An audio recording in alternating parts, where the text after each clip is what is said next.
Hi, welcome to the Hot Mess Medium podcast. No, that's not my name. Welcome to the Hot Mess Car Medium podcast.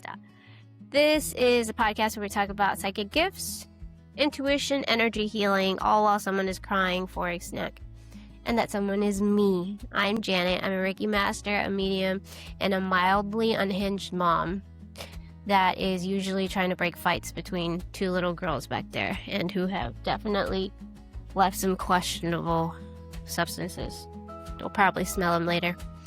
Anyway, this podcast is for women who feel everything as soon as they walk into a room and also forget to text back within 7 to 10 business days.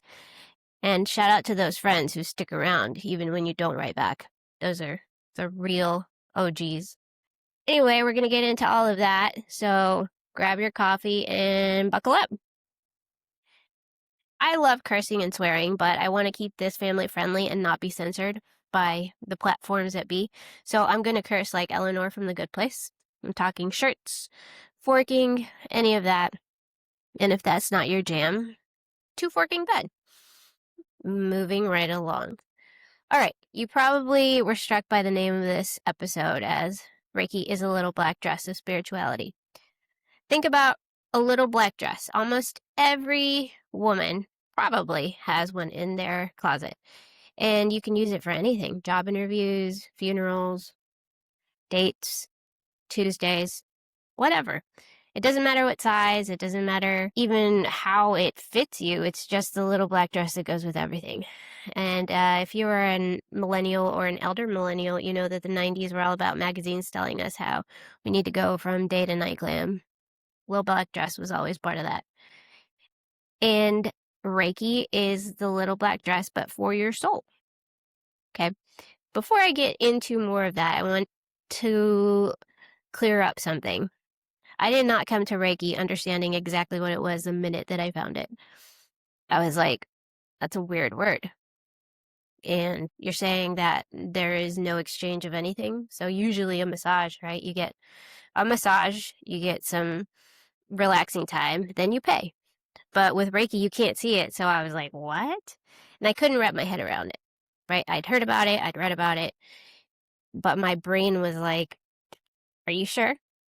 I mean, it has to be real if there are all these stories, but we don't know, right? I didn't have this feeling of I'm floating out of my body and I could see my body and I met God and we had coffee. No, none of that happened. But I did get a Reiki session done by my friend Kristen because I was having surgery for my knee, my 4th surgery. And I was a little nervous because I had had my daughter for the first time. Well, obviously, she was my first daughter, so for the first time. But I had had her and I never had surgery while being a mom. So I thought it couldn't hurt. And it honestly blew me away how well it worked. I usually was one of those people that, if you're a nurse, you know those people that have really horrible anesthesia hangovers that I could not stop throwing up. I couldn't wake up, and I was there. If my surgery was at 7 in the morning, I would have to be kicked out, and they would have to go home. That's how bad it was. But this time, I remember walking out. I remember that day vaguely, and then when I went to therapy, they were like, hey, that's a really good range of motion. So I was like, obviously, Reiki, right? And since then, I kind of became obsessed. And once that ADHD mind goes into hyperfocus, you really can't stop it. So I became a Reiki Master Teacher recently. Shout out, Kristen. And I just received my certificate in the mail. And I was so excited that I tore it open. So now it's taped together. But it's kind of fitting because it's the story of my life, you know? Anyway, that's my story with Reiki. But all that to say that Reiki can be for anyone or anything, like that little black dress. I've had skeptics who are clients who are like, my wife is sending me to this. I don't really know. It's a bunch of bullshit. And I get it. I was also like that. I was a skeptic on the other side. And even they're like, oh, okay, well, something happened. I don't know. I felt like mildly better. So Reiki isn't waiting for you to be convinced of what it can do. Reiki is just going to do what Reiki's going to do. And in order for me to become this obsessed with it, I gave my brain a task of trying to figure out how to explain it in something tangible, or at least something that I could understand in my frame of reference. And I hope that I can explain it well enough that you guys, if you have questions about Reiki, understand it too. Imagine the radio waves. They exist, they're around, we don't see them. But we know that if we have a radio, we can turn the radio on and we will get whatever radio frequency is around us. Even if the radio is off, we know that there are still radio waves in the air. You can't see them. So your Reiki practitioner is kind of like a radio. We take the radio frequency or the universal energy, and we are the vessels that can direct it. So you are the listener of the radio. So Reiki sessions usually go one of two ways. The first one is you come in and you say, I know exactly what song or I know exactly what genre I want to listen to. So I'm going to listen to that. And you turn it specifically to that radio station. That's kind of the Reiki practitioner.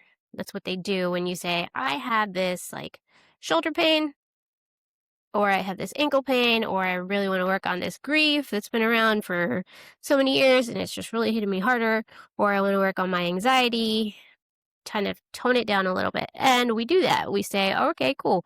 So we can direct it in that way. The other option is that you can come in completely going, I don't really know what kind of music I want to listen to. So in that case, it's like pushing the scan button. I don't know if you still have scan buttons. I struggled to find mine in this car.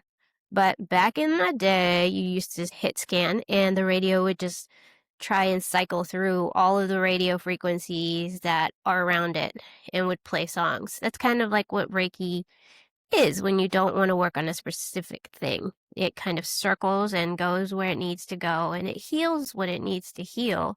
You don't have to be specific about what you want. It just does what it does. And again, I've had clients who are skeptics. I've had also burned out moms. I was one. I still am one every once in a while, even with self-Reiki. But Reiki doesn't really expect much out of you. You just kind of lay there and receive Reiki, and it does what it needs to do. Now, I want to talk to my ADHD moms because I got one of those too. ADHD brains are some of the hardest to relax, and they don't really relax. We just get anxious. Meditation, super hard.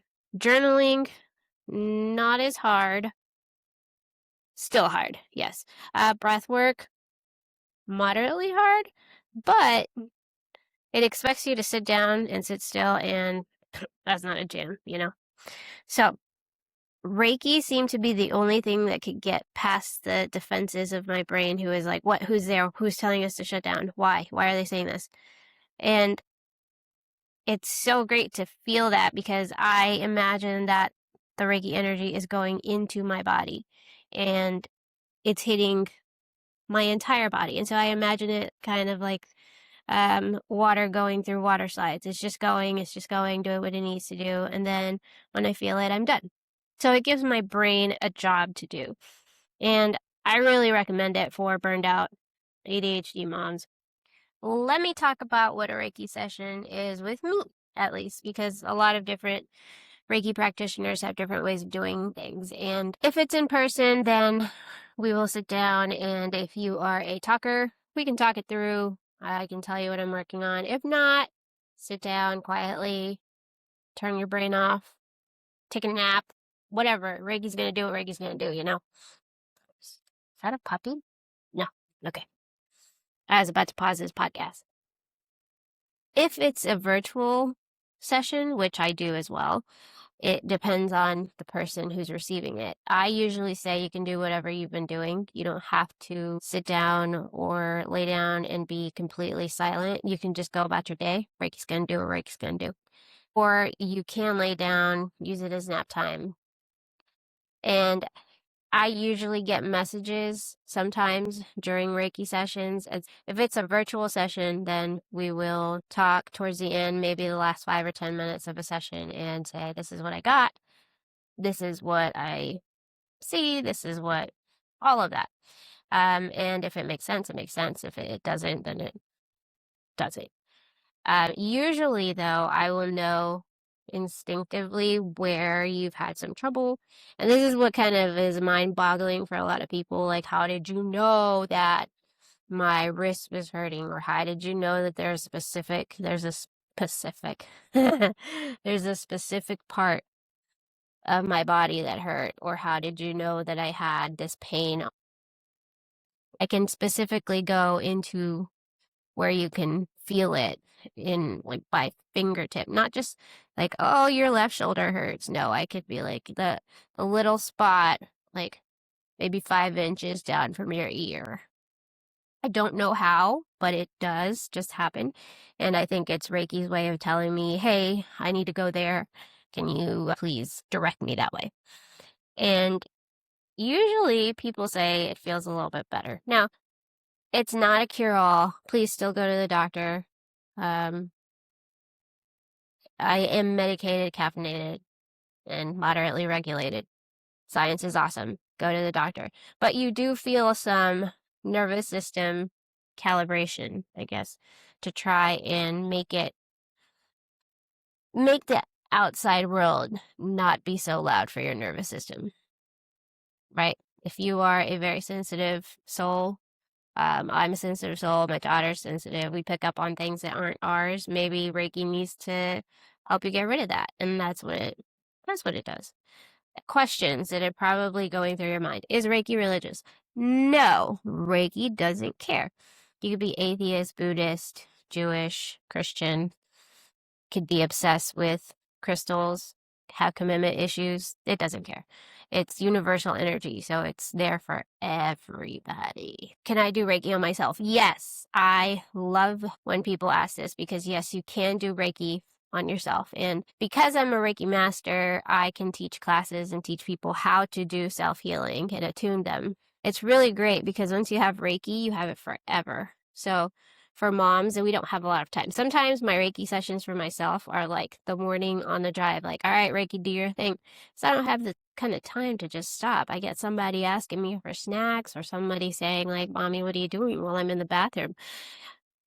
So it's great for moms if you just want that 5 minutes and actually help calm your nervous system a little bit more deeply than you might be doing now.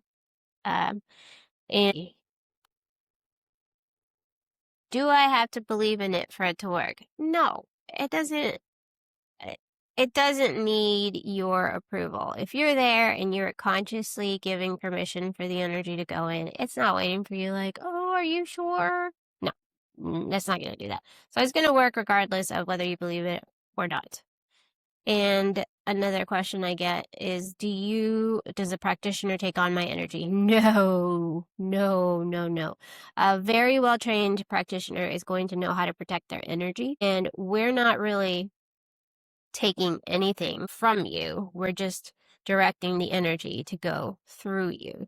And if you have a Reiki practitioner that's drained after sessions with you, that's a training problem. That's not a Reiki problem. Maybe they need a little bit more training. That's okay. We all had to start somewhere. Anyway. So that's how the little black dress fits for Reiki, because you don't need to be anything specific. You don't need to have it be a specific uniform. It can fit everybody. It does fit everybody. It's for every occasion, anything you need it for. You can trust that the little black dress is going to do its thing. Now, imagine when people were like, the telephone.